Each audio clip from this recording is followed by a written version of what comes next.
শুভরাত্রি বন্ধুরা, আবার একটা চলেছে নতুন ছোট্ট ব্লগ নিয়ে। তো আজকে আমি তাড়াতাড়ি দোকান বন্ধ করেছি, তাও 10:30 বাজে। তো আমার বরের একটু জ্বর হয়েছিল, তাই মুখটা খারাপ হয়ে গেছিলো। তার জন্য ভাবলাম রুটি মুটি খাবেন, তার জন্য এই যে গরম গরম পাস্তা। তো নিরামিষ আজকে, যেহেতু শুক্রবার, তার জন্য নিরামিষ। দেখুন ধোঁয়া উঠছে, এটা আমার ভাইকে দিচ্ছি।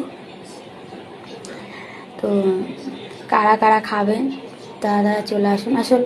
সবজি আনতে বলেছি, আমার কর্তামশাই এখন অনেক রাত্রির হবে সবজি আনবে। তারপর ওই জন্য আমি এমনি বাদাম দিয়ে, আলু দিয়ে, সস টস দিয়ে এগুলো করে নিচ্ছি, চিলি সস, সোয়া সস সব দিয়ে এটা করেছি। কেমন দেখতে হয়েছে তারা কমেন্ট করে জানাবেন, আর শেয়ার করবেন, আর ভালো লাগলে লাইক করবেন। চলুন, শুভরাত্রি।